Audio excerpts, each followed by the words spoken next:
Hello, everyone, and welcome back to another episode of Tea Time with Tara. I'm your host, Tara, and today I'm doing something a little bit different. I was actually trying to record from my front porch, but then there was some road work or something happening nearby, and so there was this constant beeping happening every couple of seconds from a truck backing up. So I changed my location. The purpose of that was just for me to try out a different space at home. It's a beautiful day out. It was getting a little bit hot, but also because I really want to find a place that I can invite some people over to chat and do some in-person recordings. So all of that being said, I am back in my basement. I have my, I don't know, because it's blurred there. If I unblur it, my little co-host Bean here laying on a pile of pillows and blankets. I was even not originally planning on doing a video recording, but I decided why the hell not. I'm not feeling great. My daughter's been sick and I may or may not have caught the cooties. Maybe I'm just tired,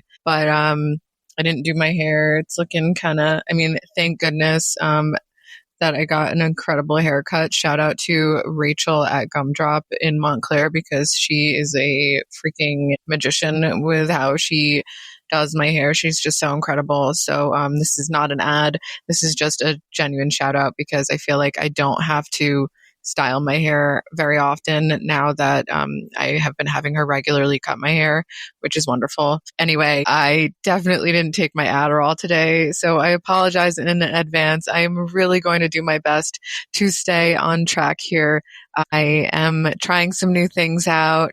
This new season has not gone according to plan. I planned on launching, planned on doing all these different things. I kind of let somebody get in my head a little bit. I let somebody kind of push me before I was ready. And I was not planning on picking this back up. I really wasn't. And this person kind of came into my life like a freaking tornado and pushed me to do this. And I got really excited. Don't get me wrong. It wasn't like all a negative thing, but I have since stepped away from working with this person and from associating with this person because of a lot of stuff that I'm not going to get into here because I'm not here to badmouth anybody. But I just kind of want to give a little bit of background in case you're wondering where a certain episode may have disappeared to or certain content on my social media. I want to separate myself as far as possible from this person. And so that's why I did that. So if you know, you know, and if you don't, that's okay.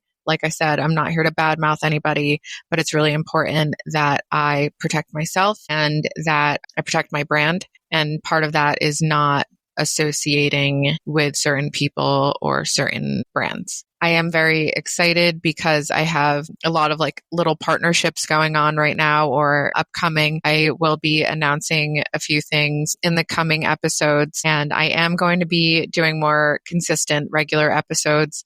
That is a huge priority of mine, especially now that I am not working with this other person. I was basically working a second job, and that took a lot of my time. And then it took a lot of my mental and emotional energy because not only was I working for this person, I was also doing a lot of emotional labor for this person. So I am kind of back and ready to get going. I have, like I said, I previously and have alluded to, I am going to do an episode with my dad. I am really, really looking forward to that. It's just it's something that I really have to plan very, very well for. And I really want to do that in person. And so part of the mini mic thing is making sure that the audio quality is really good and just figuring out how to record what software I can use because I love using Riverside. Shout out to Riverside. There is an affiliate link if you want a discount on using Riverside or trying out Riverside. That is at teatimetara.com. So gotta plug that there, of course. But I really love using Riverside for virtual. It has so many different things that I actually had a meeting that I recorded to have an AI summary afterwards. So it's got a lot of great features and I really love it, but that's for virtual. And so I could do an in-person recording, but I haven't really figured out how to do that. Maybe use my phone and a mini mic and then my computer and another mic, but then I don't know. Anyway, I don't know why I am going off on this again. Completely ADD tangent right now. Maybe I should have taken my Adderall, but I wasn't even planning on recording today. And I came home and was like, shit, I could do laundry, but I could also record a show that I've been dying to record. So here we are in my basement, not on my front porch, which eventually I would love to share my front porch with y'all. But I feel like maybe that would be more of an evening thing because it's a lot quieter in the evenings. I feel like my road gets a little bit busy during the daytime. People walking their dogs. I live near a couple of businesses. And so there's just a lot of activity. And then, of course, the road work going on apparently during the daytime that I had no idea about. So let's get back on track. Thank you for bearing with me. Thanks for going through that whole little business. What is it called? I don't know.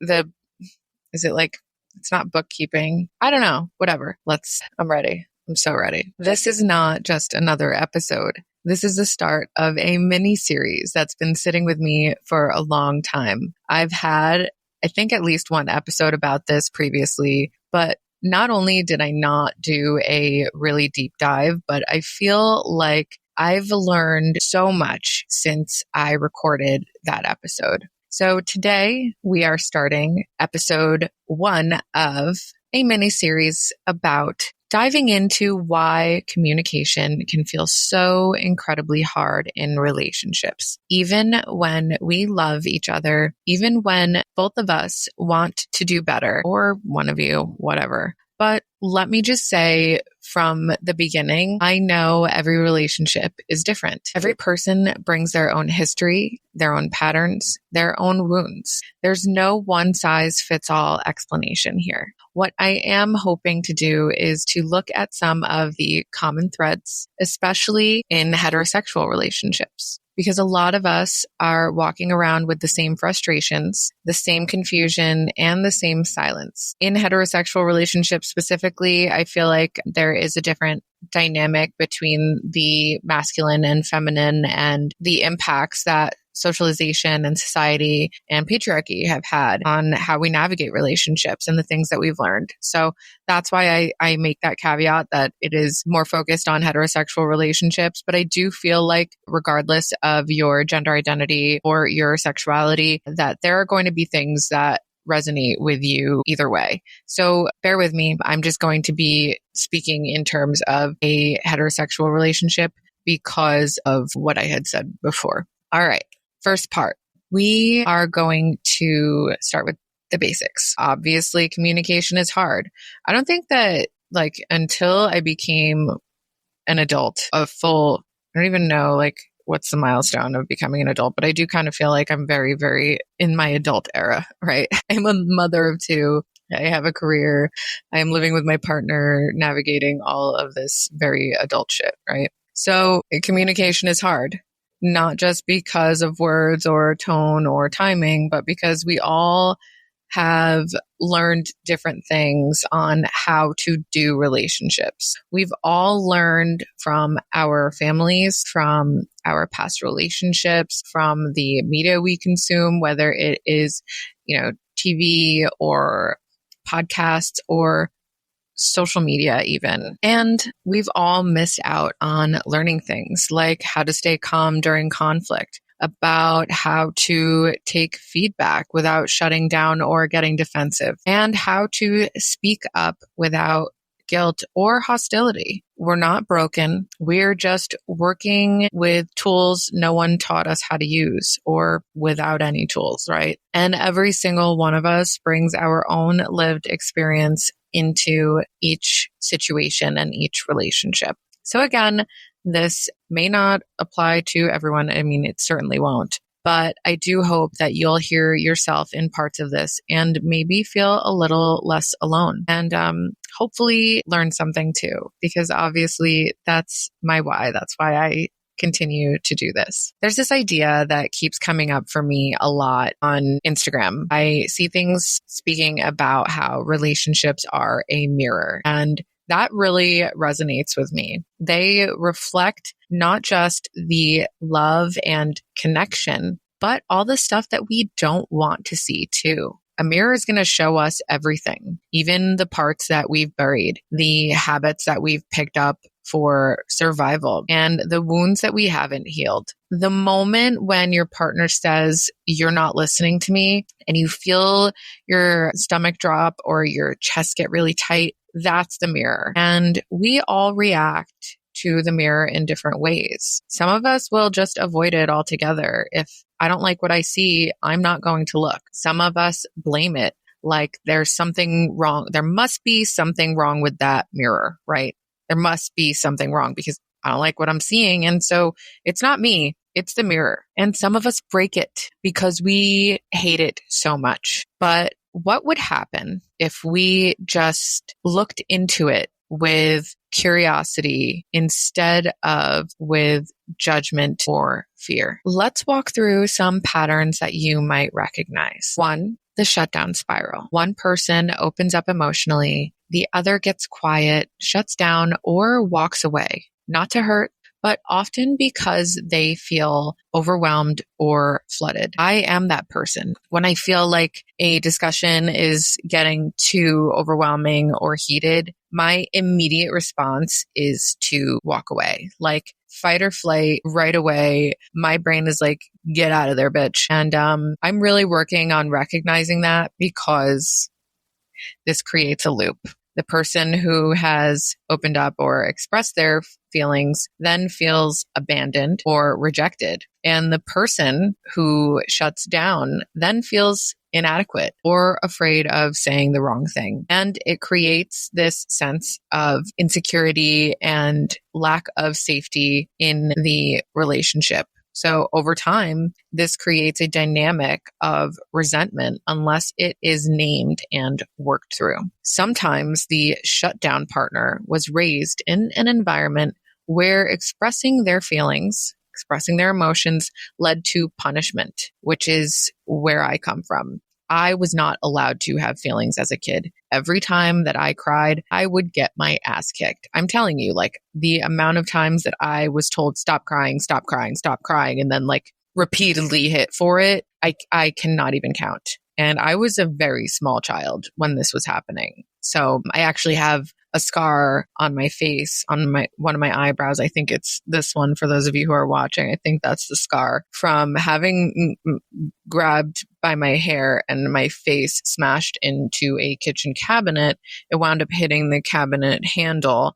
I was 4 years old. And so just to give an idea of the kind of upbringing that would cause somebody to have that fear response and feel like, oh no, I am not allowed to have feelings.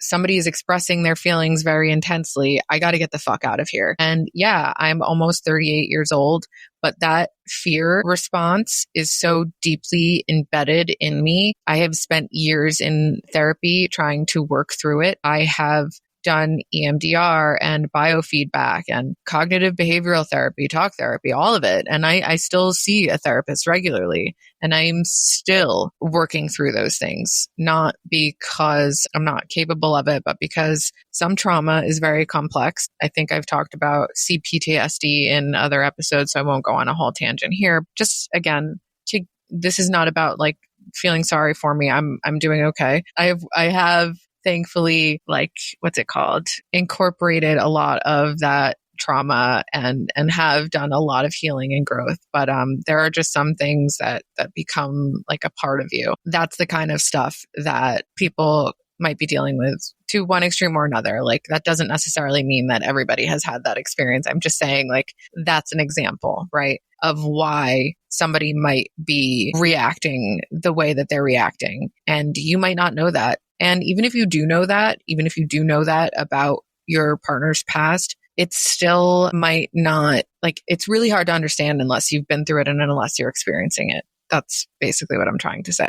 So because of that, right? Because of having been emotionally shut down all the time, like being told you are not allowed to have an opinion, express your feelings or anything, people in those kinds of situations were probably not given the tools to process feelings out loud. It's not that they are not willing to do that. It's not that they are incapable. It's just that they are not equipped. And the partner that is expressing their feelings, typically it's because of seeking connection. Like people don't just say shit for funsies, right? Like we usually are telling our partner something because we are trying to connect. We have an unmet need or something, right? And so it then leaves the partner that is expressing their feelings feeling ashamed or frustrated because their need for closeness and communication is completely valid. The second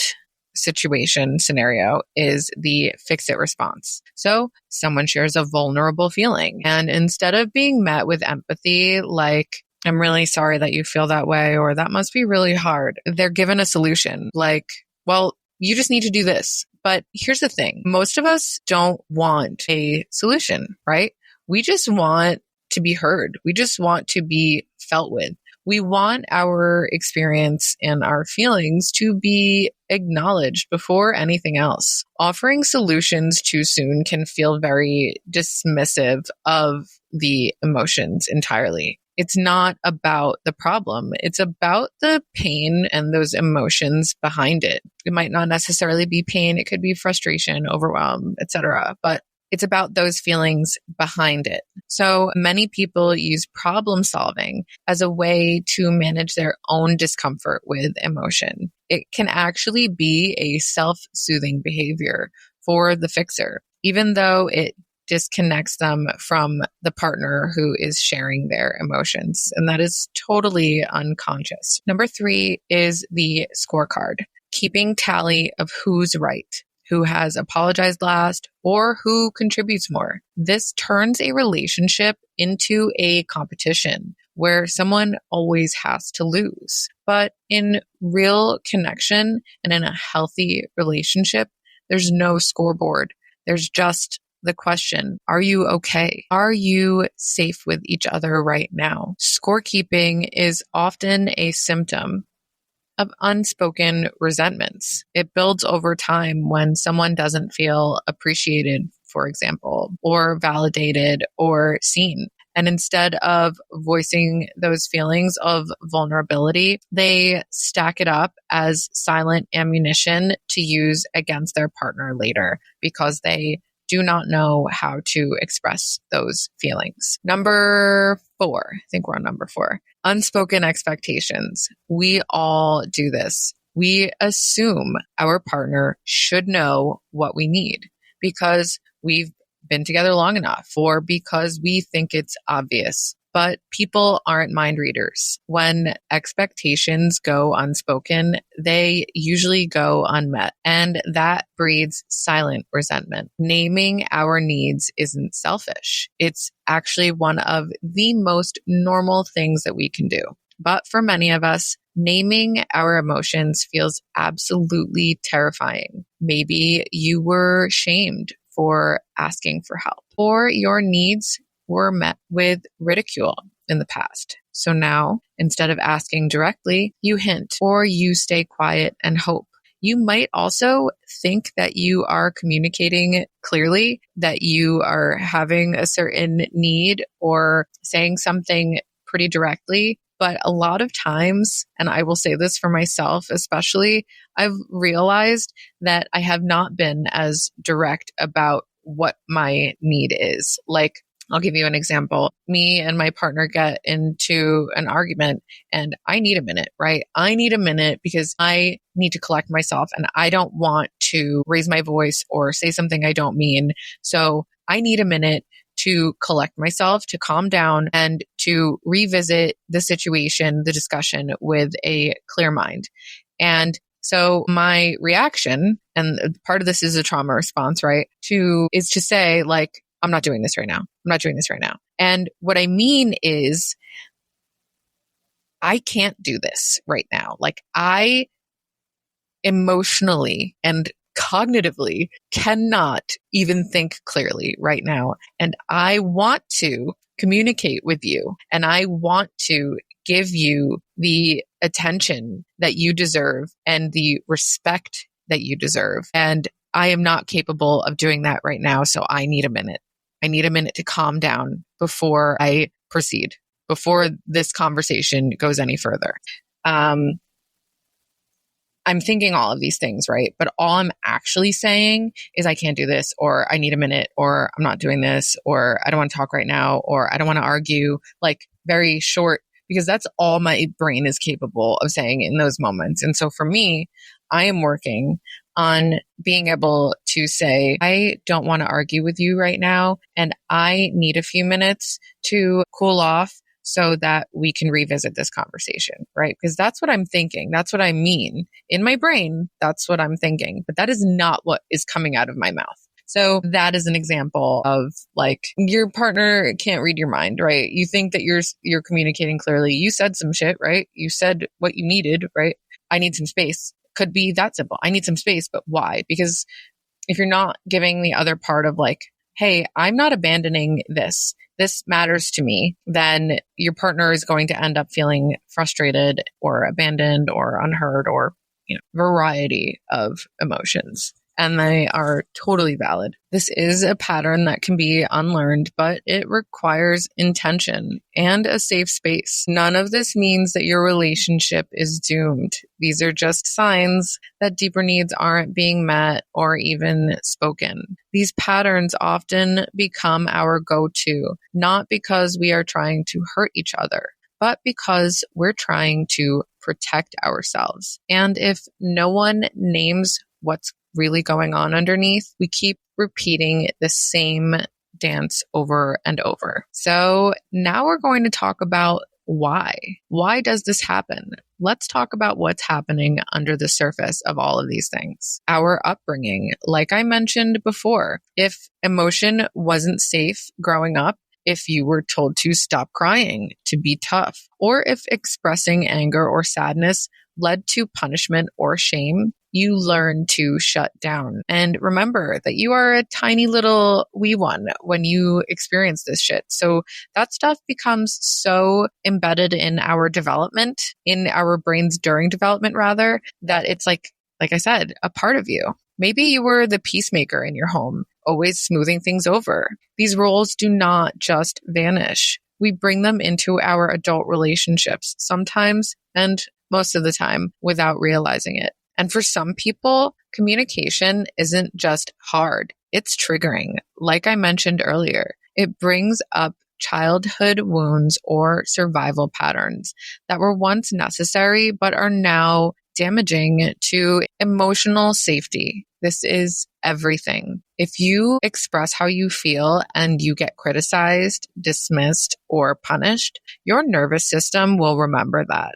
You start to associate expressing your emotions with being in danger. And that's where the real breakdown begins, not in what's said, but in how safe it is to even say it. Emotional safety doesn't mean avoiding hard conversations. It means creating an environment where honesty doesn't cost you connection. Gender norms. This plays out a lot more than we think. Many men are socialized to equate vulnerability with weakness. They're told to man up. They're praised for being strong, for being stoic, self-reliant, and punished emotionally or socially for showing fear or sadness or any kind of vulnerability. Women, on the other hand, are often expected to be emotional caretakers, to de-escalate, to manage the vibe. So one partner might be shutting down because they've never felt safe being emotional,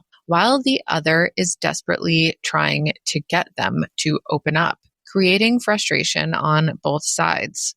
And let's be real, a lot of women end up resenting their partners for not doing emotional labor, while many men feel inadequate or overwhelmed, but don't have the language to say so. We are trying to build intimacy on top of decades of programming that told us to do the opposite. Understanding where these patterns come from doesn't excuse harmful behavior, but it does help us respond with more compassion, and it gives us a better shot at changing them. That's it for today. I hope that this episode made you feel seen. I hope that it got you thinking about the dynamics in your own relationships. Please just know that this is the beginning. In the next episode, we're going to look at the emotional labor and the unspoken roles we take in relationships, especially the way women are often expected to carry the emotional weight for two, though there are men that do this as well. I actually have some friends who do carry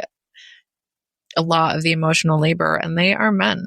So this, again, we're talking about gender stereotypes, but this is not a one size fits all. And some of this stuff might resonate with you, whether you are a he, she, or a they. Just wanted to put that out there. Anyway, until then, I would love to hear your thoughts. I am especially open to hearing your stories, your questions, your perspectives. If you want to share or even get involved in this series in any way, please reach out. I have had a few people reach out already through Instagram, and so I'm going to start incorporating some listener stories or listener comments in my upcoming episodes in this series. So feel free to reach out. You can find me a few different ways. You can find me at teatime.tara on Instagram and TikTok. Facebook, I'm pretty sure if you just search Tea Time with Tara podcast, there is another Tea Time with Tara. She started after me, so hopefully her shit dies out.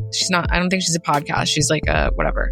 I don't want to plug somebody else. Point being, you know my logo, so that's my page. You can also watch full video episodes over on my YouTube channel at Tea Time with Tara. And of course, you can visit teatimetara.com. I will have all the links there for wherever you can find me. There will also be blog posts. I'll be continuing my blog, other ways to connect, a bunch of affiliate links. So if you're looking for a discount on something, especially glasses, I have at least one link there for a discount on glasses. I have all kinds of stuff. I can't even keep track anymore. But that is it for today. As always, speak your truth and don't take anyone's shit. Bye.